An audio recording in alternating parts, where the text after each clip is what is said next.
My husband Mark and I are from different states. We moved to Madrid where he had rented a small house near his office so he could be back home sooner after work. I would stay alone all day long. I was not someone who would be scared easily, and his office was just minutes away. One day, a week after we arrived in the new city, he came back home, had his lunch, and went back. But just after an hour, I heard a knock and the door unlocked. I got up from my bed and saw it was Mark. He told me I could continue resting, but then he sat at the couch and started to stare at me in a really unsettling way. I didn't know what to make of it. I was trying to make sense of it when he got up, took some things, and went to the bathroom. I went to the kitchen and I remember saying something to which he did not respond. I knocked on the bathroom door, but it was unlocked. Surprised, I pushed it and it opened. There was no one inside. I was so startled that I couldn't move for a full minute. I dialed Mark and asked where he was, and his reply was obviously at work. I told him what had just happened, and I said, never play such pranks on me again. But at the back of my mind, I was thinking, this can't be a joke because the bathroom was well in my view the entire time. This caused me to panic. I started to scream and asked him who it was. Mark had to rush back home to console me. The next night, when I was dozing off to sleep, I saw something which I would say was a shadow on the floor. Then from the darkness emerged a creature on its four legs. It started to crawl towards me, and before I could even scream, it said, "You now know I'm not your husband."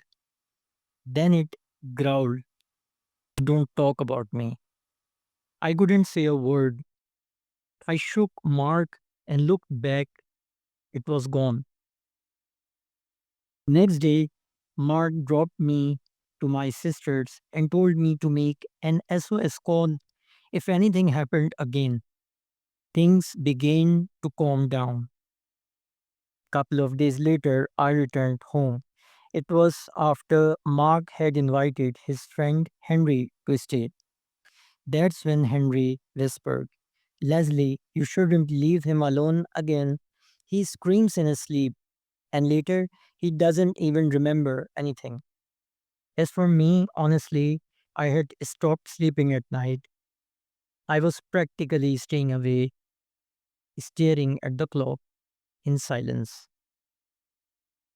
One day, I received a call from my brother Peter, who was traveling close to the city. We were away from the town for 2 nights, so I told Peter where to find the keys. Just a night later, he called, sounding distressed. I remember him asking, "Leslie, did both of you actually leave?" I said, "Of course, why would you ask?" He said, "Mark just came at me angry and told me to get the hell out and never return." This was unbelievable. Mark was literally with me. I told Peter to calm down, but he was petrified. He went on to say that Mark then proceeded to throw things around in a fit of rage.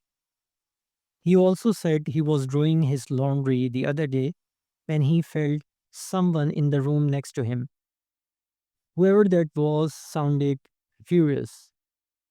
That day, Peter just ran away and never returned. When I came back, he said he could no more stay with the crawling creature at my house. 3 months down the line, I managed to move to another house. One week went by, nothing happened. But one dreadful day, my room's door slammed. Then something came in and whispered, "I've returned. You can't run away that easily."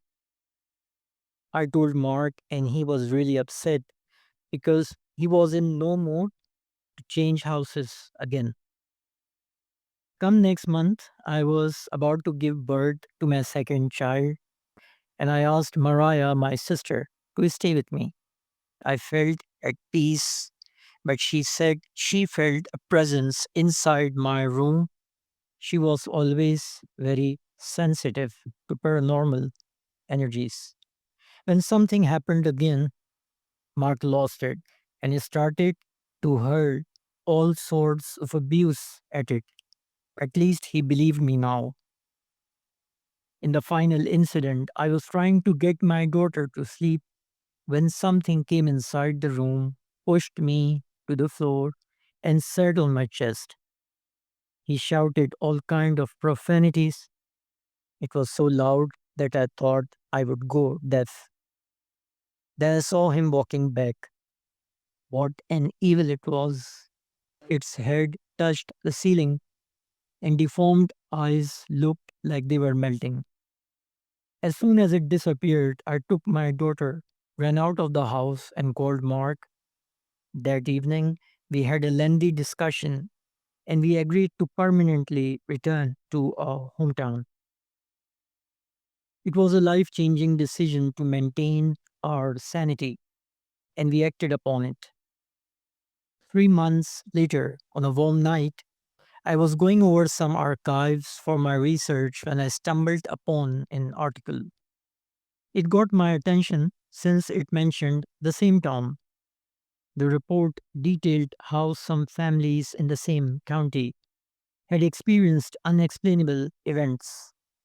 Some of them felt being chased near that neighborhood. I took a deep sigh. I wasn't insane after all. Even today, I feel a strange energy with me. I don't feel like I'm in danger, but I feel really uneasy, like something has been put to bed but is angry and waiting to be awakened again.